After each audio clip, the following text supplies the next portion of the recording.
આપણી સાથે જે મેનેજમેન્ટ જોડાઈ રહ્યા છે, ખાસ કરીને એ પોલીમેડિક્યોરના મેનેજમેન્ટ છે, ઓવરઓલ રિઝલ્ટ્સની ઉપર વાતચીત કરવા માટે અને સાથે જ કેવી રીતના આગળ પ્રોસ્પેક્ટ્સ વધતા દેખાઈ રહ્યા છે એની પર વાત કરશે આપણી સાથે કંપनीના एमडी हिमांशु बैद।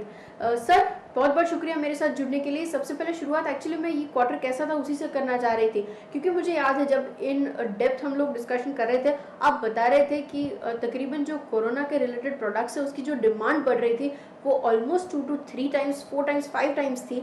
अब सिचुएशन क्या है जब हम लोग सेकेंड वेव भी थोड़ा बहुत स्टेबलाइज होते हुए देख रहे हैं? क्या एक्सपेक्ट करना चाहिए मुझे नेक्स्ट क्वार्टर के रिजल्ट्स में भी? उसी से एक शुरुआत करें।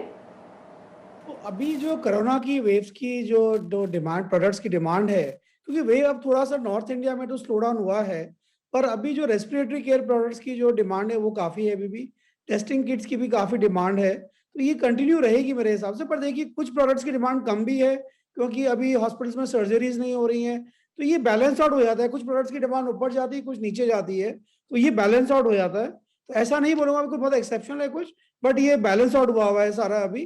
क्योंकि अभी जो ज्यादातर हॉस्पिटल जो पेशेंट्स अभी हॉस्पिटल में हैं, वो सारे अभी ऑक्सीजन रिलेटेड प्रोडक्ट्स उनको ज्यादा यूज हो रहे हैं या कुछ डायग्नोस्टिक प्रोडक्ट्स ज्यादा यूज हो रहे हैं।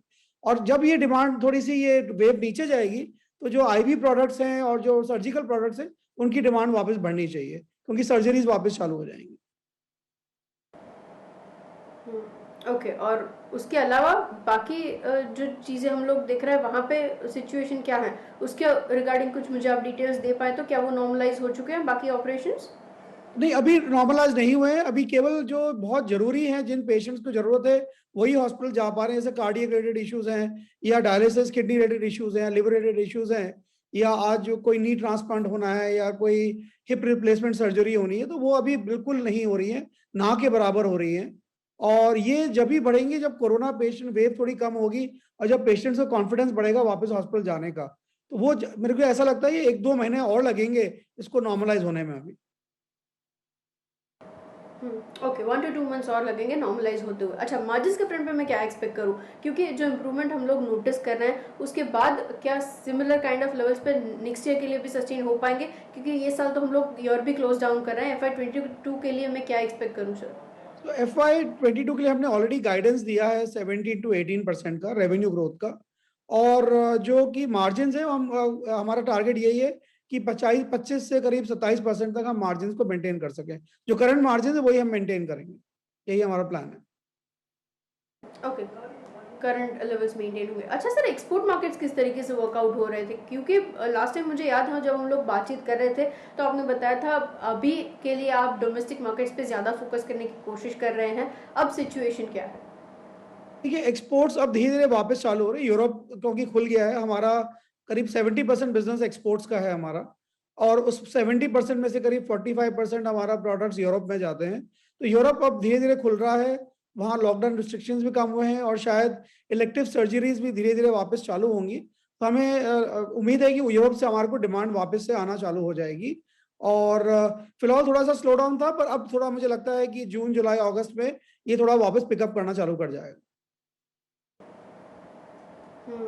ओके, जून जुलाई ऑनवर्ड्स थोड़ा पिकअप होगा वहाँ से। Agreed sir. अच्छा, एक और चीज़, क्योंकि हम लोग लास्ट टाइम बातचीत कर रहे थे, आप एक्सपेंशन को लेकर काफ़ी बुलिश थे भी सही और एंकरेजिंग भी थे। अब सिचुएशन क्या है? आई बिलीव कि FY23 तक चीज़ें थोड़ी स्ट्रीमलाइन होनी थी और वहाँ से जो कैपेसिटीज है वो रैंप अप होने वाली थी। क्या उसी पे हम लोग इंटैक्ट है या कोई डिले कोविड की सिचुएशन की वजह से एक्सपेक्टेड है?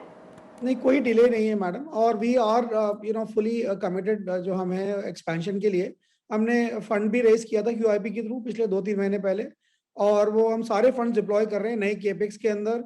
हम 2 नए प्लांट भी बनाने जा रहे हैं, तो वो भी एक इम्पॉर्टेंट चीज़ है, क्योंकि वो 2 प्लांट रीनल बिजनेस जो हमारा है उसको सपोर्ट करेंगे, क्योंकि अभी भी 95% रीनल के प्रोडक्ट्स इंडिया में इम्पोर्ट हो रहे हैं। तो हमारा यही मेन हमारा फोकस यही है कि हम रीनल प्रोडक्ट्स को हम डिमांड इसकी इंक्रीज भी होगी आगे फ्यूचर में, और जितना लोकलाइज कर सकते हैं, मेक इन इंडिया कर सकते हैं, उस पर ज्यादा फोकस कर रहे हैं। Okay, agreed sir. और इसके अलावा जो चीज़ें हम लोग देख रहे हैं पेंटअप डिमांड को लेकर, वहाँ से किस तरीके से ग्रोथ की उम्मीद आप रख रहे हैं FY22 के लिए? उसकी कुछ डिटेल्स अगर आप मुझे दे पाएँ। FY22 के लिए जो हमारे 2-3 प्रोडक्ट कैटेगरीज हैं, जैसे हमारा रीनल डायलिसिस बिजनेस है, इन्फ्यूजन बिजनेस है, और जो डायग्नोस्टिक्स के जो हमारे प्रोडक्ट्स हैं, वो सारे उनकी डिमांड अच्छी रहेगी, मुझे ऐसी उम्मीद है।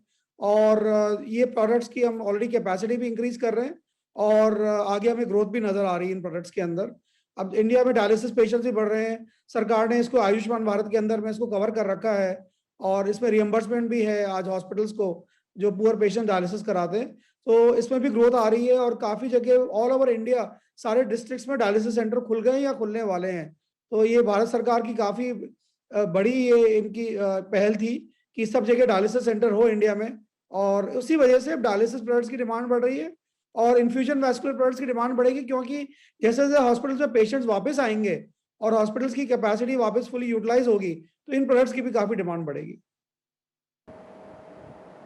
Okay, agreed sir. अच्छा, लास्ट चीज, in terms of capex FY22-23 के दौरान किस तरीके से केपेक्स शेप अप होगा? QIP के जरिए आपने ऑलरेडी यहाँ से तकरीबन 400 करोड़ जितने रेज किए हुए हैं, लेकिन टाइमलाइंस किस तरीके से होंगी, कुछ अगर मुझे डिटेल्स आप दे पाएं।